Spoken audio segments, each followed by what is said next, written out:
Hello everybody, we just finished watching episode 4 of the 1000-Year Blood War arc of Bleach, episode 370 overall, and today I want to talk about it like normal, so let's get started, right? So, just like the normal housekeeping stuff before we get into the episode as proper, right? This episode is titled Kill the Shadow, right? This is the title of chapter 496 of the Bleach manga, right? And speaking of the Bleach manga, this episode covers chapters 495 to 499 of the manga, right? It covers everything in those 5 chapters, right? Most of the scenes are rearranged, right? They don't happen exactly how they happened in the manga, but they still happen regardless. There's nothing that's been cut or anything like that this time, right? So for this episode I think was about 25 minutes altogether, right?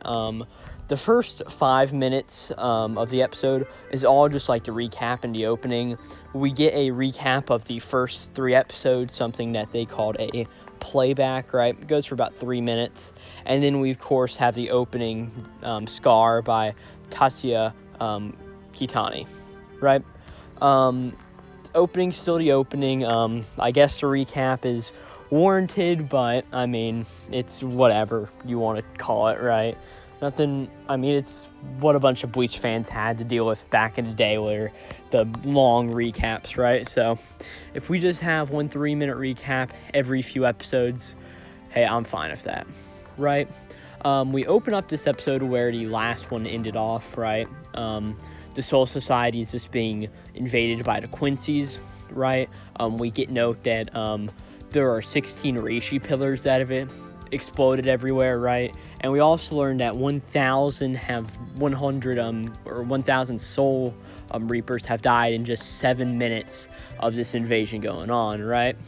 After this, the Aizen lookalike dude from last time, who was teaching Shino and Ryunosuke about the whole Quincy War stuff, he gets murdered by Hashwolf right in the beginning, right?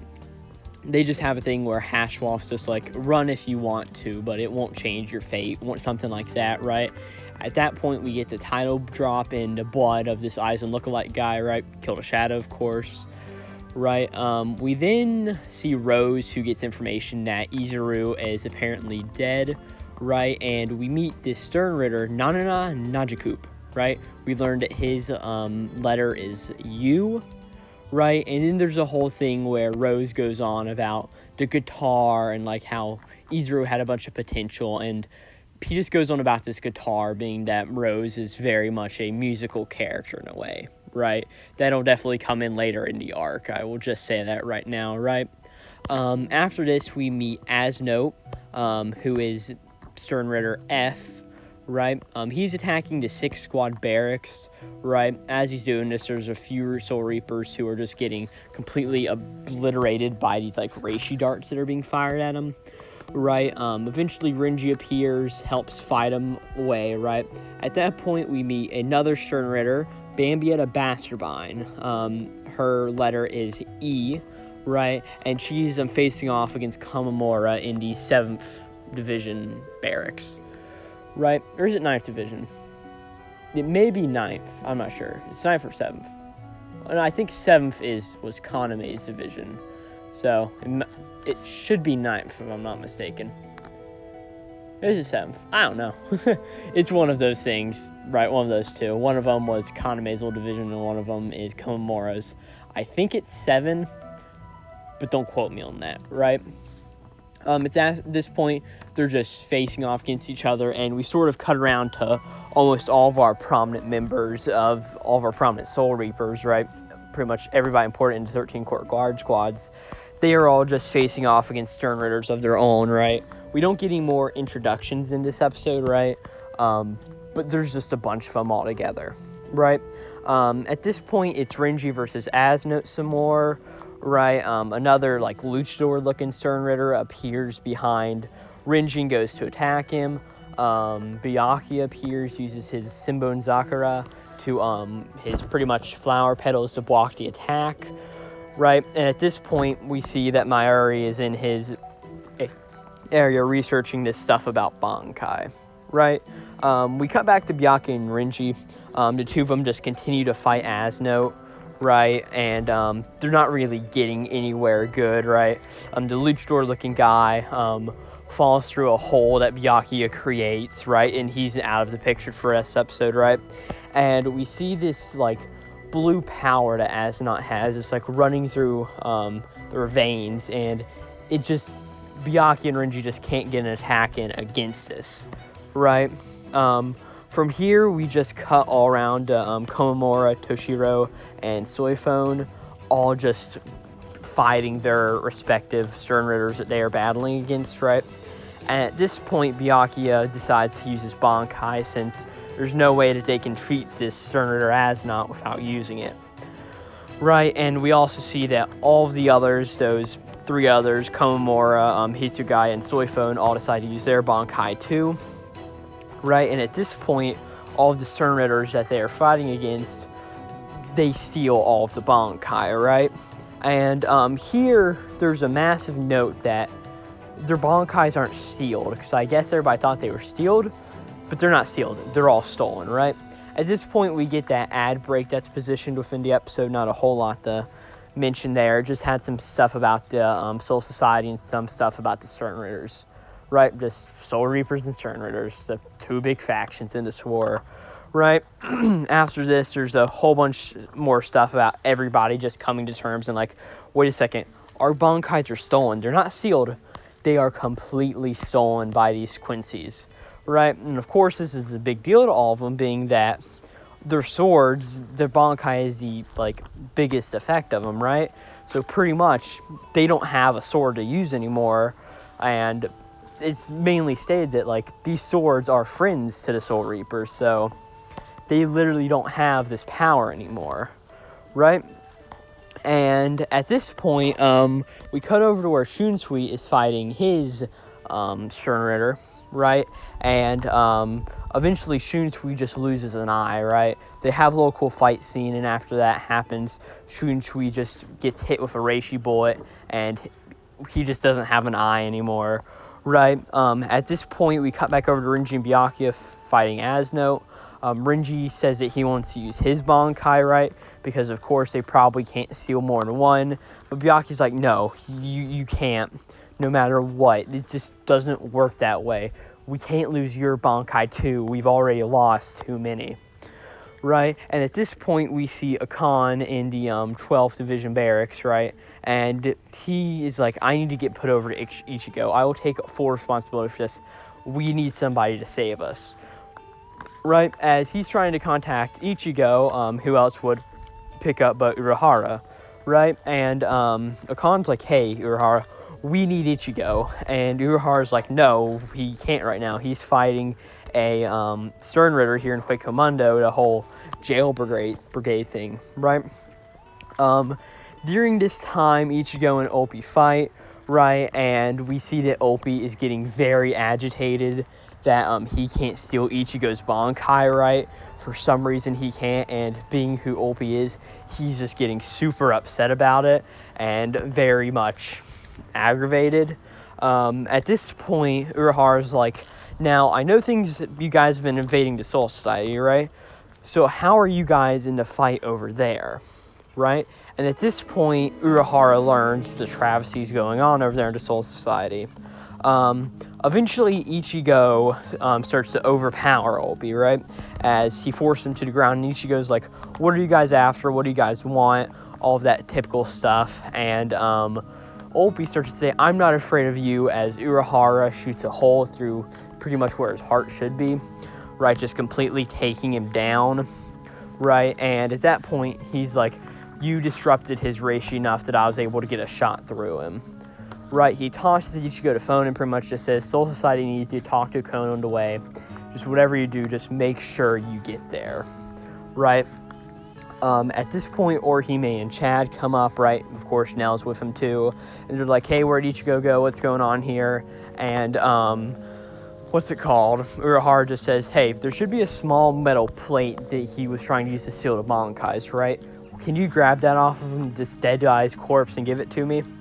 Right? At this point, Ichigo starts to talk Faron, and he learns that, like, all the Bankais are stolen, and how his isn't getting stolen, right? At this point, Urahara pretty much breaks into the call, and is telling Ichigo, like, hey, from what we know so far, these Sternritter, these Quincy's, have three main powers. They have the powers of the Volsterndytch, right, that ultimate form in a way, right, this thing called Blut, and pretty much how Urahara explains it is either an increase or decrease in either defense or offensive abilities, right, but it seems like only one of those can be triggered at once, right, so you can only have a high attack or a high defense. You can't be so overpowered to have both, right? And also he says the Bankai plundering, right? They can steal Bankais. And as he's starting to tell Ichigo why it seems like they can't take his, well, we pretty much, there's an arrow that comes through and just interrupts the signal between Ichigo and Urahara, right? And it closes this exit that Ichigo was using to get into the Soul Society, right? And as it closes it, we see that Opie is still standing up, right? He used his Rasen Tengai to pretty much get back up from what was most likely the dead for him, right? And as this happens, we see that Chad has just gotten a hole blown through him, right? We see Orihime's been very much harmed too, and we see that Urahara's just got an arrow sticking through him, right? And at this point, the arrow that Opie fired at Ichigo not only closes the exit that he was using there to get to the Soul Society, right? He fires another one that encloses Ichigo in like a jailed sphere, and he also closes the other exit back to the Hueco Mundo, right? And at this point, we pretty much see that Opie's like, I was told to keep you here as long as you could so you couldn't get to the Soul Society, right? And as this happens, he's like, and you will be locked in there, the Precipice World, for all of time, right? And at this point, the ending plays as normal. It's Salahete by Serian, right? Ending is what you make of it, right? That's just that. And at that point, we get the end of episode poem, the ones that would normally appear in the volumes, right? As we understand what the next episode will be called, and we know that episode 5 will be titled Wrath as a Lightning, right? So that's pretty much the basic run through of this entire episode here, right? I still think that for as much as you may like it or hate it, I really think the reorganizing of scenes is working really well so far, right? It is giving a way to sort of reorganize stuff with Kubo's like knowledge of where the series goes and knowledge in general of where the series goes. It really helps to not only make a more cohesive story, right? But instead of focusing on one particular topic, you can switch back and forth between multiple, and that can potentially help in the final like parts of the story, right? With knowing how this entire series ends, it can really help in making a more cohesive thing in the end. That's what I'm trying to say, right? I really like the introductions that all the Sternritters have gotten so far, right? They are really shown to be a very deadly force, and with like all of this stuff, and being that I know what these guys' powers are and what their letters mean, it gives a bit more, right? But just seeing like the foreshadowing that comes from these guys' powers, it's just very interesting, right? Again, like this episode covered about 5 chapters, right? 5 chapters on the dot. I think that's a really good way to go through it the entire time, right? Just 5 chapters per episode. Just leave it at that, right? Overall, I think this was a good episode. Not really a whole lot I can say could have been done, right? It's not like a chapter or volumes like we're doing with the Need School volume reviews, to where we've read the entire thing and we can sort of rate it. At this point, we don't know what is going to happen next as what the anime is going to adapt, but in the end, I think it's really good. It gives more fear to the Quincy's, and next episode we'll be definitely learning what Opie's power is and what's going to happen to each go into Soul Society as a whole, right? So again, this was the 4th episode of the Bleach 1000-Year Blood War arc, episode 370 overall. It was titled Kill the Shadow, and next time we'll be back with episode 5, Wrath as a Lightning. We'll see you next time. This is Glowplasma231 out.